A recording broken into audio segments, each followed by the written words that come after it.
The Cost of Carbon Legislation by Robert P. Murphy. In two of his recent op-eds, Here and Here, for the New York Times, Nobel laureate Paul Krugman has challenged critics of the government's intentions to regulate carbon dioxide emissions, and he has even specifically endorsed the pending Waxman-Markey bill, which includes a cap-and-trade program. According to Krugman, the cost of such legislation are no big deal, and in exchange we avert catastrophe. So, why all the criticism? In the present article, I want to show the fragility of Krugman's position. For one thing, the true economic harms of global warming legislation could be much higher than his own cited figures. For another, the benefits of such measures in terms of averted climate change damage are quite negligible, unless other countries follow suit. Finally, Krugman's strategic position on carbon legislation, this bill is better than nothing, is inconsistent with his own views of Obama's inadequate stimulus bill and Geithner's plans for revamping the banking sector. In short, if the world really is on the verge of catastrophe, which many alarmists tell us it is, and that's why we need to take immediate action, then why are so many of these same activists supporting legislation that their own models show will do virtually nothing? The economic damages of reducing carbon emissions. When politicians propose to penalize carbon dioxide, or more broadly greenhouse gas emissions, the natural question most people ask is, how much will it cost? Because we live in a world of scarcity, if the government takes away options from producers, namely the ability to emit as much CO2 as they want, then the output of goods and services will necessarily be lower than it otherwise would be. So, if we're going to enjoy a smaller volume of output in exchange for a lower probability of damages from climate change, according to certain models, then we need to have some idea of the quantitative trade-offs involved. This is a purely utilitarian approach, to be sure. Some people think carbon emissions need to be limited out of moral responsibility, either to the planet or to some other humans living on the coast of poorer countries, while others might think that factory owners have a moral right to emit as much CO2 as they want. These are important questions, and most Austrian economists would want to consider the issue of ultimate property rights before even considering costs and benefits. Yet I want to keep this article brief, and I have important points to make, even taking Krugman's arguments on his own terms. So let's accept the basic framework of the debate as it will unfold in the media and much of the blogosphere over the coming months. Here's Krugman talking about the economic damages of carbon legislation, or what is loosely classified as the costs of such measures. A cap-and-trade system would raise the price of everything that, directly or indirectly, leads to the burning of fossil fuels. Electricity in particular would become more expensive, since so much generation takes place in coal-fired plants. Consumers would end up poorer than they would have been without a climate change policy. But how much poorer? Not much, say careful researchers like those at the Environmental Protection Agency or the Emissions Prediction and Policy Analysis Group at the Massachusetts Institute of Technology. Even with stringent limits, says the MIT group, Americans would consume only 2% less in 2050 than they would have in the absence of emission limits. Now, hang on a second. What Krugman is doing here is exactly analogous to a skeptic or denier of man-made global warming, pointing to a paper by Richard Lindzen or Roy Spencer, both of whom are very careful researchers and don't think greenhouse gas, GHG, emissions are nearly the problem that many other people in their field believe. Now, when the denier on a blog cites the estimate of temperature sensitivity to GHG emissions from a Lindzen or Spencer, what does the average opponent do?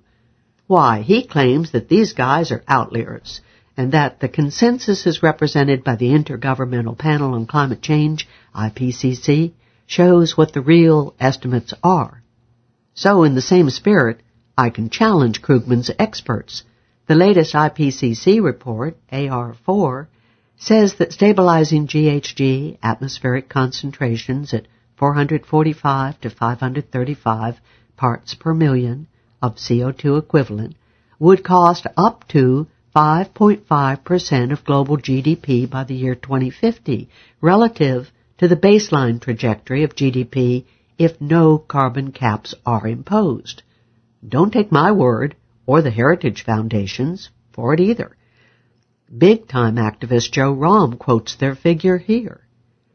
Now, the IPCC's high-end estimate is 175% above Krugman's reported figure.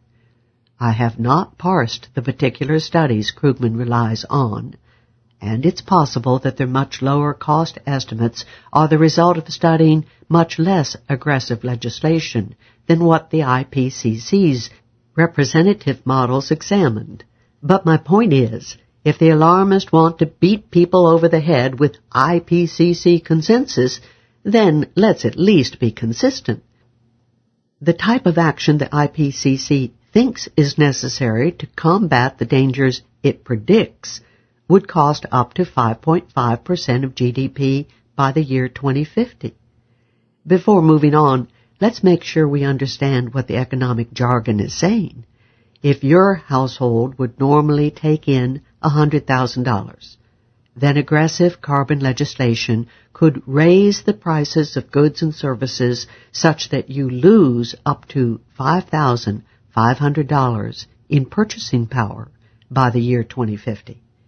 Because the total cap on emissions shrinks over time, the annual impact on consumption gets worse and worse as time rolls on. In the early years, the hit to income would be lower than $5,500 annually. Estimate relies on textbook enforcement and efficient use of revenues. It gets worse. These MIT and IPCC estimates assume an optimal enforcement of the climate policies for all major governments and for a century straight. If you move beyond the summary for policymakers and turn to the actual meat of the IPCC report, you will find the following major caveat. It is important to note that for the following reported cost estimates, the vast majority of the models assume transparent markets, no transaction costs, and thus perfect implementation of policy measures throughout the 21st century, leading to the universal adoption of cost-effective mitigations measures, such as carbon taxes or universal cap-and-trade programs. Relaxation of these modeling assumptions alone or in combination, for example, mitigation only in Annex I countries, no emissions trading, or CO2-only mitigation, will lead to an appreciable increase in all cost categories. Working Group 3, page 204, emphasis added. It gets even worse. Most and perhaps all of these studies assume that the government uses the proceeds of the cap-and-trade or carbon tax in an efficient manner. In other words, the calculated cost of such measures refers to the economic concept of a deadweight loss. For example, if the government collects $350 billion from auctioning off carbon permits, that revenue is not part of the cost of the program. Rather, what these typical studies call the cost, which can rise up to 5.5% of GDP by 2050, remember, refers to the forfeited goods and services due to the constraints on production possibilities since the economy must emit a smaller amount of carbon dioxide.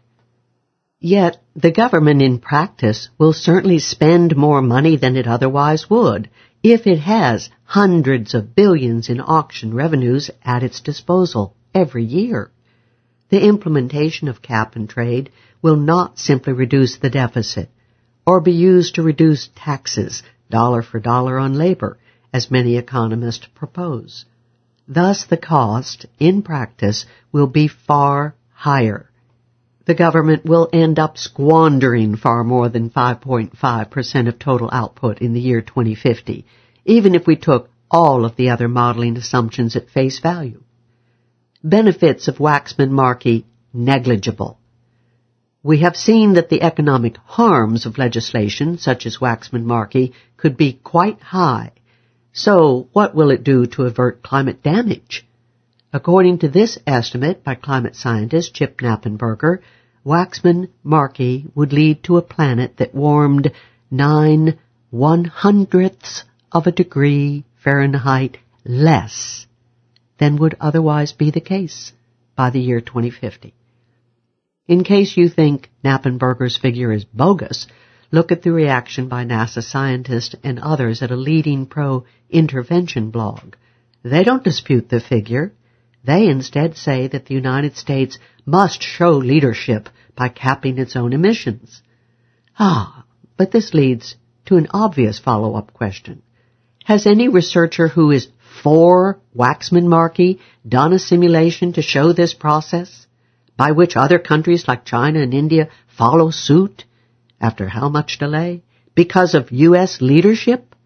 Tyler Cowen, who is quite worried about climate change, has now twice asked on his own popular blog for advocates to give him such a model. He's aware of the arguments for the United States to take unilateral action, even though Knappenberger shows how little such action will do in and of itself, and Cowen simply wants these arguments to be formalized. As of this writing, Cowen heard crickets chirping on this question. So far as I know, not a single person has even done a blog post giving a decent model showing the strategic interactions of various world powers and what the likely net benefits are, including savings to the environment from the Waxman-Markey bill. Coming back to Krugman, this is all very interesting, for when the issue was the stimulus bill or bank reform, Krugman argued that an inadequate measure could be worse than nothing because it would squander President Obama's political capital. See the last paragraph in this blog post for a good example. So if the United States ends up having a huge legislation showdown with pundits on both sides going nuts and accusing the other of all sorts of devilry, and the result is legislation that does very little to change global temperatures, might that be worse than nothing? Especially if we have a very short time frame to act, as some leading alarmists tell us. Conclusion. The global warming debate has now been completely politicized, and partisans on both sides have often injected hidden values masquerading as scientific facts. I understand that even some libertarians believe the underlying science proves that business as usual will mean a huge form of aggression on the property rights of some of the world's most vulnerable people. Even so, I think that the real threat to humanity comes from governments growing ever more powerful in the name of fighting climate change. Paul Krugman's recent attempts to justify these bold new measures ignore the IPCC itself, and even its consensus figures are based on wishful assumptions about the behavior of governments in the real world. Whether you are a denier, or whether you think carbon dioxide emissions need to be sharply reduced very quickly, you should be extremely skeptical of the process now unfolding in Washington. This isn't about saving the planet. It's about money and power.